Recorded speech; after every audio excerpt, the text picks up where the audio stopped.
Welcome to MindWise, a video podcast and newsletter that embodies holistic mental health, healthcare, wellness, perspectives, and information.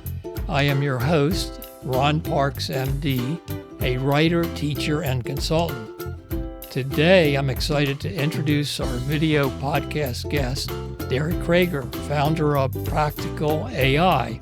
He has created a vibrant community for neurodiverse individuals to harness AI and build skills, making AI more accessible while also helping them increase their income at no cost. Diagnosed with autism spectrum disorder, dyslexia, and ADHD himself, he has firsthand experience of the transformative power of embracing these identities. This resonates with my son Sean and me. Sean is a talented tech enthusiast, writer, editor, and my favorite collaborator. He is currently in the background in case Derek or I make a mistake or press the wrong button.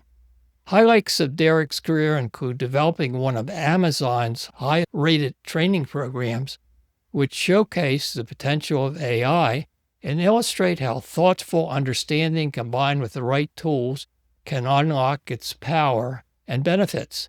He found that a recent article and podcast of mine on www.inmindwise.com resonated with him. The presentation discussed the challenges surrounding ADHD, DVSD, developmental visual-spatial difficulties, and ASD, autism spectrum disorder diagnosis, along with the potential pitfalls of these labels. All of these resonated with him, reminding him of his own deeply intertwined journey with these themes and the mission behind his work, something he is profoundly passionate about, just as Sean and I are. Since our time is limited today, we'll save Sean's sharing and comments for another occasion. Go ahead, Derek. Tell us a little about your journey and the development of your interests. All right. Thank you, Dr. Parks. And hi, Sean. Thank you for keeping all this together, doing the real work here on the podcast.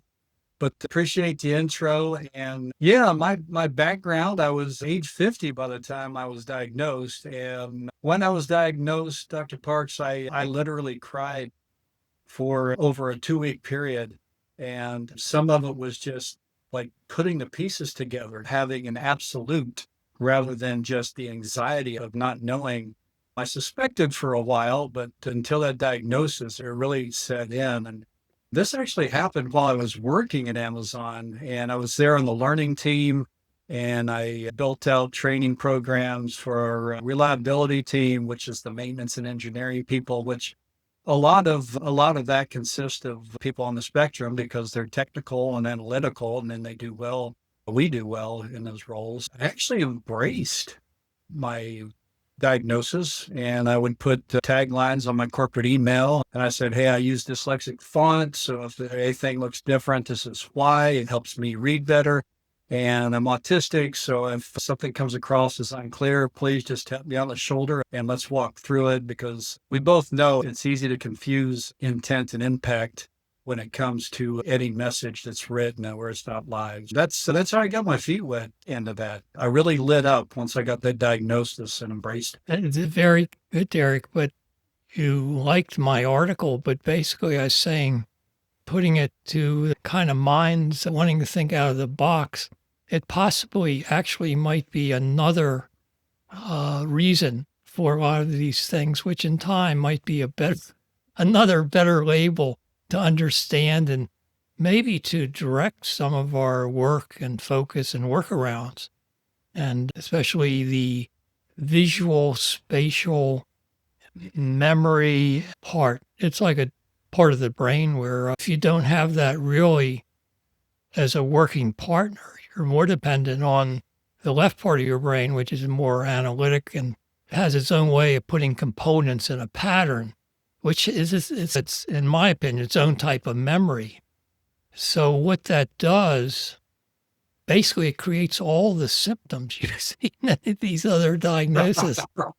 And I even went out on a limb. I got in a little bit of a debate with one of my cousins who actually ran a center for ADHD. And I was saying, I can explain that all by visual spatial kind of difficulties because I said people that say I'm hyper because I got ADHD.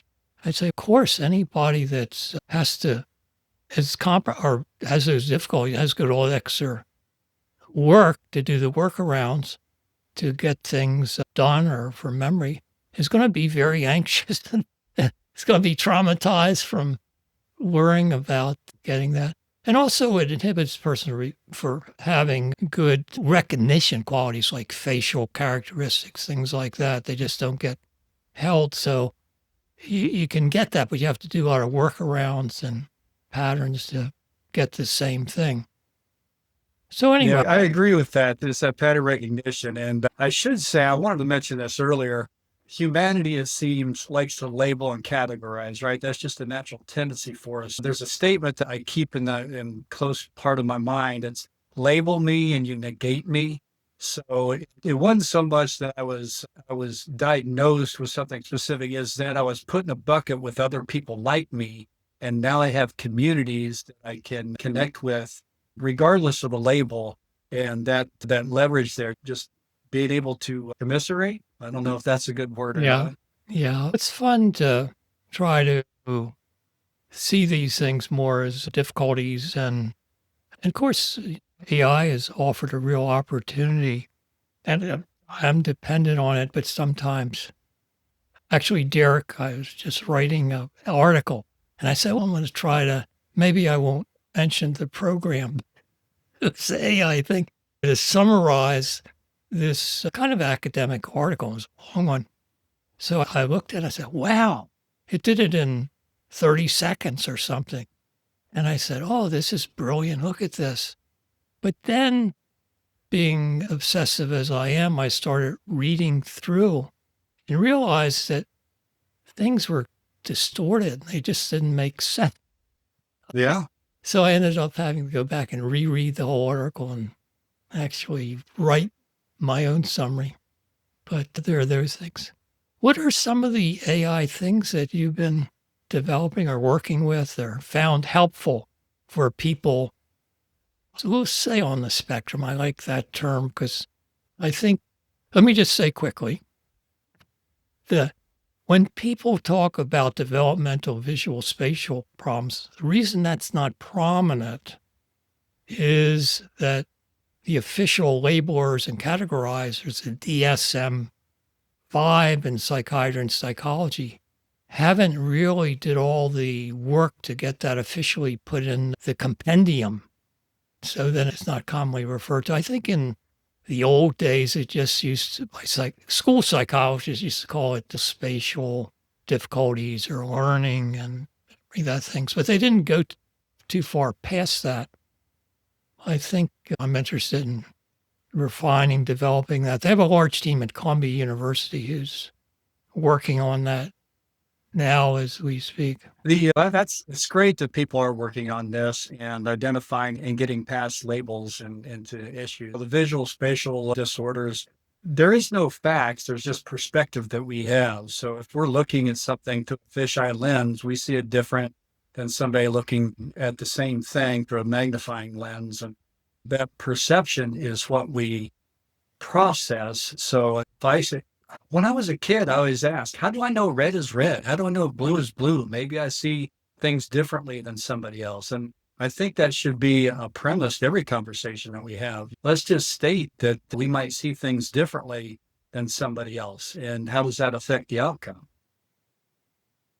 Yeah, it's like quantum physics and Einstein and relativity and how the observer can affect the outcomes of an experiment.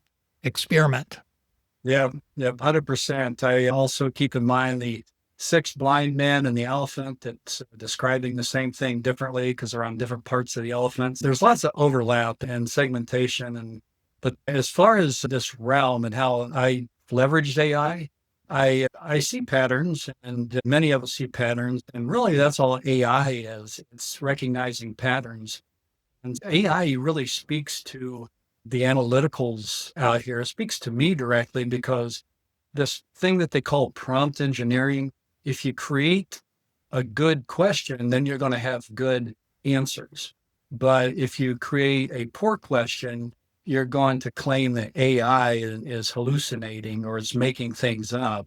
And I think the same thing happens to me. I think it's happened to me over my 58 years of living. If somebody asks me a question, I'm answering through my perspective. And my perspective is you use these words, and I'm responding to the words and the questions the way they mean based on an Encyclopedia Britannica, for example, not your intent or not your personal emotion. So I think it's important that to recognize how valuable AI is to those of us that get through life recognizing patterns, because I feel that I've been programming myself through life to anticipate others' actions and recognizing patterns. So I have little, I guess you call it like subroutines in my mind. And if I'm going to a certain situation, I pull out a subroutine and I act accordingly, Right, just so right, I feel, exactly, yeah. right. But Derek, tell me though a little bit about the company you developed and uh, what types of things you're doing. I did you have an amazing website, but I'm trying to hone in on some of the things that you offered and did.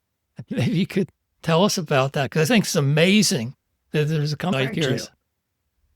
Thank you. Thank you very much. It's the product that I have, and this is something that I actually give away to nonprofits and counselors and therapists and psychologists for their own practice, just because of the value that's in there. And the product that I have, I call it Pocket Mentor. And what it is, it's a voice AI interface into whatever knowledge domain that is pertinent. And we put guardrails on AI and contain it to answer questions only from a database that we approve and that our partners approve. So the value that we see is because our perspectives are different, because we have different language, the intent versus impact issue out there. The voice interface through AI, it allows an individual to call up, they scan a QR code on a book, and they have their earbuds in or their headphones on, and they can just talk to this anthropomorphized AI that is friendly, patient, cooperative, supportive, that answers questions just like they had you on the phone. If somebody called you up and asked you questions on things that falls into your domain, you would be able to respond like you've been taught, like you've learned. So what we do, we take that knowledge and we make sure it's approved and it comes out correctly.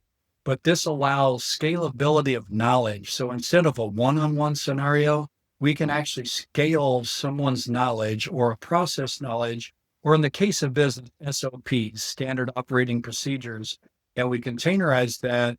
The AI only answers from that container, and it allows one person, 100 people, or 1,000 people to communicate and interact. And again, it's this psychologically connective, anthropomorphized AI. Now, we know it's AI when we're talking to it, but we've come up with a solution that sounds so convincing as a human. In the 1980s, we would talk to our pet rock, right? We would have a name. And so if we can anthropomorphize a rock, we can definitely make that connection through AI that sounds like a human. And that's what we do. Sometimes it's there just to lend support when the user is on their own. And it can be a individual that's just seeking help on the neurodiversity spectrum, or for whatever reason that is. It can be an employee that is looking to complete a task, part of the onboarding. And the onboarding that I created, the training that I did at Amazon, was a culmination of things that I've learned over decades. And I call it segmented learning. It's dripping the right information at the right time, because I've yet to meet a human on earth that can memorize everything. I know they're out there, but it's rare that they can memorize everything and just have it at the tip of their tongue for use immediately. Usually it takes a little bit of a reminder. Kind of, hey, I'm going into this situation, insert situation, and then remind me the top 3 things I need to keep track of, or what are the top 3 important things. And Pocket Mentor will do that. And then once you get in it and you're working with your hands you're talking to somebody else, interfacing, it will give you advice and tips how to stay on track. It interfaces with other people. I understand it'll help pinpoint the right databases or so you can be drawing from the right information sources. But also there's a community around it or other experts or people that work in that area. I didn't understand that part. Oh, the community part is separate. The community part is something that it's just a free, open community. And I lend my time and availability to individuals. And sometimes we just talk about being different. We talk about solving solutions, but specifically we get down on how to use AI to make our life better. And then I call it a learning and earning community because there's a segment of us in the population. It's tough to get a job and it's tough to hold on to the job just because we interface different than a lot of people. The solution to that is that we end up working for ourselves or we become consultants. And there's AI tools out there that can magnify somebody's influence that will allow them to create their own business. And there's AI tools specifically that can allow people to create websites, design websites, in seconds versus hours and days, and also create mobile apps and software and everything the programmers have been doing for decades. There's this voice interface that allows any individual to be a creative and to create things with impact.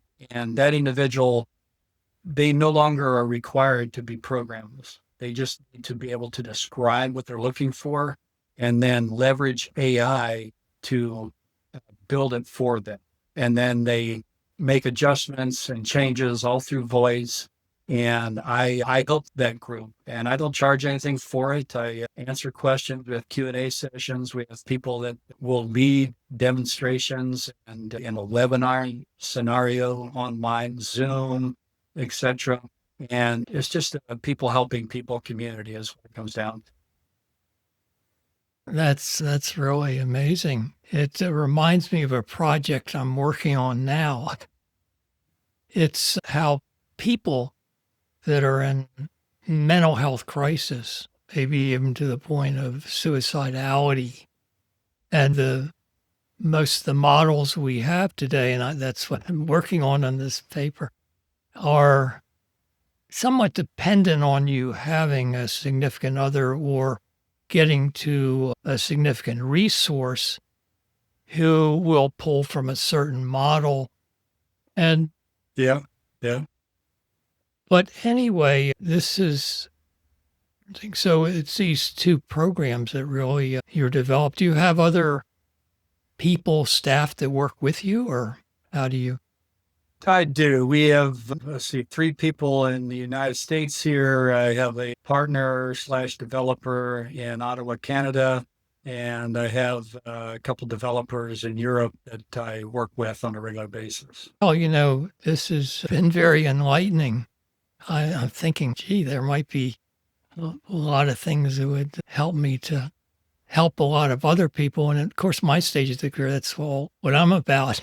Like your mission is to help the folks out there. And I thought what we could do together, we could do a podcast where we'll interview Sean about we'll come up with we'll come up with the solutions for him.